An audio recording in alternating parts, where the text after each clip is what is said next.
নাজিৰা নগৰৰ মাজমজিয়াত ৰং তুলিকা চিত্ৰকলা কেন্দ্ৰৰ 23টা বছৰ সম্পূৰ্ণ কৰিলে সগৌৰৱে। 2002 চনত নাজিৰা নগৰৰ মাজমজিয়াত বিশ্বজিৎ চাহুৰ ভিত্তিকত আৰম্ভ হোৱা ৰং তুলিকা চিত্ৰকলা কেন্দ্ৰৰ সফলতাৰ 23টা বছৰ সম্পূৰ্ণ কৰি 24 নম্বৰ বছৰত ভৰি দিলে। এই উদ্দেশ্যে নাজিৰা চিত্ৰ ভাস্কৰ্য প্ৰশিক্ষণ কেন্দ্ৰৰ ৰং তুলিকাৰ ভিত্তিকত ছাত্ৰ-ছাত্ৰীসকলৰ মাজত চিত্ৰাংকন প্ৰতিযোগিতা আৰু চিত্ৰ প্ৰদৰ্শনী আয়োজন কৰে। নাজিৰা মহাবিদ্যালয়ৰ শিক্ষা তত্ত্ব বিভাগৰ অধ্যাপিকা মৌচুমী দুৱাৰাই ফিতা কাটি বন্তি প্ৰজ্বলনেৰে চিত্ৰ ভাস্কৰ্য প্ৰদৰ্শনী উদ্বোধন কৰাৰ পিছতে নাজিৰা উচ্চতৰ মাধ্যমিক বালিকা বিদ্যালয়ত আয়োজিত মুকলি সভা তথা বঁটা বিতৰণী সভা অনুষ্ঠিত হয়। ৰং তুলিকাৰ উপাধ্যক্ষ পল্লৱী বৰুৱাই আঁত ধৰা উক্ত সভাত নাজিৰা মহাবিদ্যালয়ৰ অধ্যাপিকা মৌচুমী দুৱাৰা, নাজিৰা উচ্চতৰ মাধ্যমিক বালিকা বিদ্যালয়ৰ অধ্যক্ষ তুলসী কোঁৱৰ, জ্যেষ্ঠ সাংবাদিক অনন্ত কলিতা আৰু যুৱ সাংবাদিক নয়নমণি ভৰদ্বাজ ফুকন, কাৰ্টুনিষ্ট ভাস্কৰ জ্যোতি মহন্ত নিমন্ত্ৰিত অতিথি হিচাপে উপস্থিত থাকে। ভাষণ প্ৰসংগত অতিথিসকলে ছাত্ৰ-ছাত্ৰীসকলৰ প্ৰতিভাক শলাগ লোৱাৰ উপৰিও এই চৰ্চা অব্যাহত ৰাখিবলৈ আহ্বান জনায়। সভাতে ৰং তুলিকাই আহ্বান কৰা বাৰ্ষিক পৰীক্ষাত শিক্ষাৰ্থীৰে উত্তীৰ্ণ ছাত্ৰ-ছাত্ৰীসকলৰ লগতে প্ৰতিযোগিতাত বিজয়ী প্ৰতিযোগীসকলক বঁটাও প্ৰদান কৰে। নাজিৰাৰ পৰা নয়নমণি ভৰদ্বাজৰ ৰিপৰ্ট, নিভাজ অসম লাইভ। আৰু চিত্ৰ প্ৰদৰ্শনী আমাৰ 11 আৰু 12 তাৰিখে আমি অনুষ্ঠিত কৰিছোঁ। এই চিত্ৰাংকন প্ৰতিযোগিতা আৰু চিত্ৰ প্ৰদৰ্শনীৰ পৰা ছাত্ৰ-ছাত্ৰীসকলৰ সৃষ্টিশীলতা আৰু তেওঁলোকৰ কল্পনা শক্তিৰ বিকাশ আৰু তেওঁলোকৰ প্ৰতিভাসমূহৰ অফুৰন্ত বিকাশ হৈছে বুলি আমি বা তেওঁলোকে এখন সুন্দৰ মঞ্চ পাইছে বুলি আমি সকলোৱে অনুধাৱন কৰিছোঁ। আৰু তেওঁলোকৰ যি সকলৰ শিল্প কৰ্ম সেইখিনি তেওঁলোকৰ যি কষ্টৰ আৰু তেওঁলোকৰ সেই ধাৰণাখিনি আমি ইয়াত সুন্দৰভাৱে প্ৰতিফলিত হৈছে বুলি ভাবিছোঁ।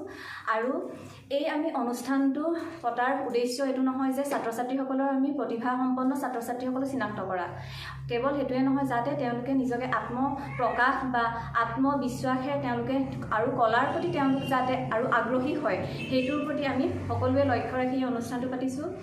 আৰু এই অনুষ্ঠানৰ জৰিয়তে যাতে ছাত্ৰ-ছাত্ৰীসকলে আগলৈ যাতে কলাৰ প্ৰতি তেওঁলোকে আগ্ৰহিত হৈ যাতে তেওঁলোকৰ নিজৰ প্ৰতিভাসমূহৰ বিকাশ কৰিব পাৰে, সেইটোৰ লক্ষ্য ৰাখি এই অনুষ্ঠানটো পতা হৈছে।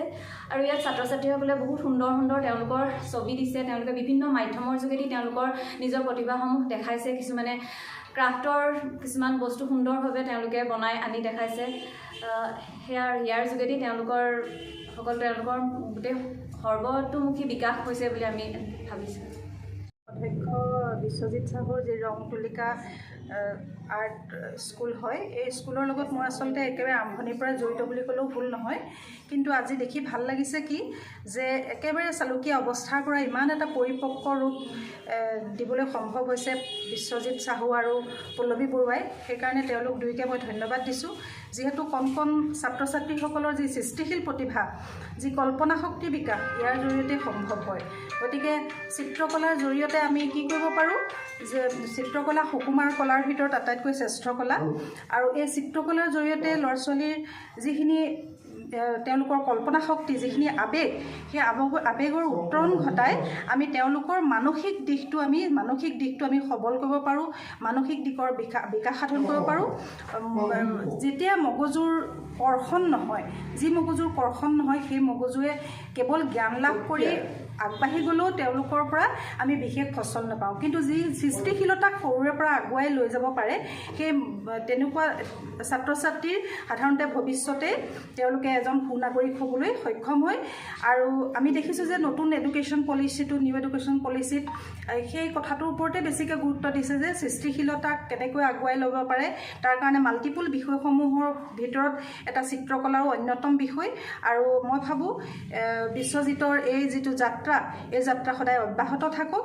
আৰু আমাৰ নাজিৰা অঞ্চলৰ ছাত্ৰ-ছাত্ৰীসকলৰ যি মানসিক বিকাশ, সেই মানসিক বিকাশৰ গতিও অব্যাহত থাকক। ইয়াকে কৈ মই সামৰিম।